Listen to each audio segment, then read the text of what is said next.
everyone, welcome back to another episode from Ampro Engineering. This is my Hotshot.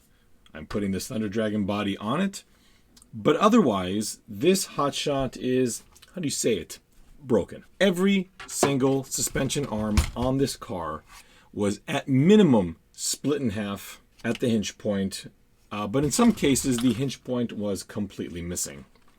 This means I've been unable to drive this car around in a manner that it should be driven. So what I have done is remedied the problem. We have a new set of front suspension and a new set of rear suspension from Ampro Engineering. In this episode, we're going to focus on the front suspension. And before we begin, yes, I know that recently they have come out with aluminum front suspension and rear suspension for the Hotshot. And they actually came out well before I began this design. And the reason why I did not go down that path, which I was more than happy to because I like upgrading my cars, is the fact that when you crash this car into something immovable, these A-arms will just shear right off. These A-arms will just shear right off. The aluminum A-arms will bend and rip off your entire transmission. And therefore, if you're going to be bashing a car with the aluminum arms, be very wary that you will most likely cause big time damage to the front or rear gearboxes. On top of that, should you bend one, you have to buy the entire set. Should you break one of these arms, buy the one arm. The first thing we're going to do is remove the entire front suspension. Well, that was easier than I expected. I just gave the car a good shake and all this just fell off. We'll begin by installing the top arm. Now, I wanted to note that currently there's a big ball cup right here, and that's what creates this pivot point. You're going to want to make sure that this is cleaned out. Now, this is nylon, therefore it's going to be a little bit more abrasive than this one is. So what you want to do when you first get this is take a little bit of sandpaper, and the sandpaper does very little to nylon, but it'll just clean off the high spots, and just give it a little bit of a rubbing in here. And what this is going to do is smooth out that area a little bit. I also do not recommend that you use any grease. Number one, it could eat into the nylon, but more importantly, the fact that this thing is going to be driven in dirt, the dirt will make its way in here, get stuck, and cause premature wear. I'll begin by removing all of the components on this top arm. You can see that I've left a lot of the geometry quite similar. I wanted to make sure that I stayed true to the cosmetics of the car. Prior to installation, please note that the hole is quite clogged with residual nylon. So you want to run a 3mm drill bit through this to clean it out. For the sway bar mount hole, you want to run a 2.5mm drill bit. If you run a 3mm drill bit, the ball stud will have nothing to bite into.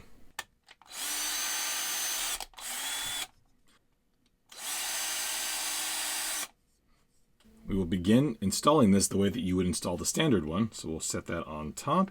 I should state now that most of this assembly will require your standard hardware, but there are some areas like these flathead screws that will need to be slightly longer, and I'm going to take some much longer ones and cut them down to a couple of millimeters longer than the original ones. This may not be necessary on yours. Mine seem to have a number of different flathead screws. This one here was particularly short, so it's likely that this older car simply had the wrong hardware. And as you're installing them, it's probably a good time to make sure that you have some play.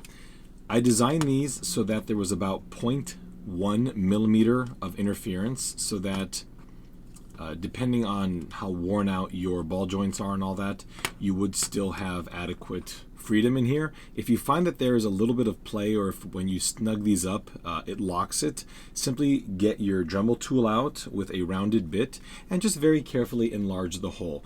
It only needs to be enlarged by a fraction of a millimeter, but it's better to have it too snug than sloppy. So that was a result of just the tolerances in the 3D printing. So just note that you may need to finish this hole just slightly. I'll install the ball joint. I'll install the ball stud now, and I did clean out this hole with a 2.5mm drill bit. Okay, and as it is nylon, once it stops, it stops. We'll take the lower arm and just install it as we did the upper arm. So just make sure that you are going to have your full range of motion. Looks good. Do not forget to install the front shock mount. That'll just push in the exact same way as the original. I went ahead and installed all the stock hardware, so the same screw pins. I put the shock back. I can't find the C-clip I took off. It's here somewhere. And the sway bar is put back. The steering linkage is put back. I'll do the same to this side, and then we'll be done. Both sides have now been installed, as I'm sure you can see. And yeah, they feel pretty good.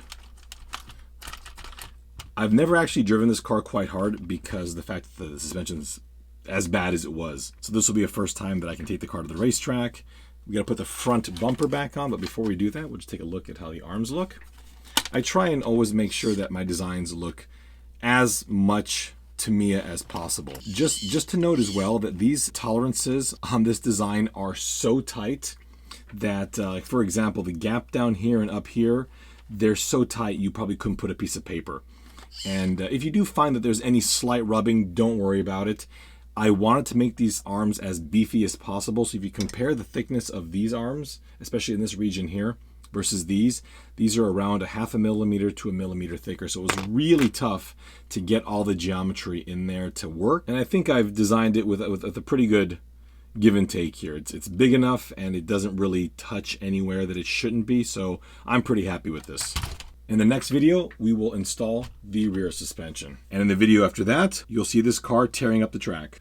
Folks, thank you all so much for watching. Remember that links to all of these parts are in the description and can be found on my Shapeways store at Ampro Engineering. Thank you all again, and we'll see you next time.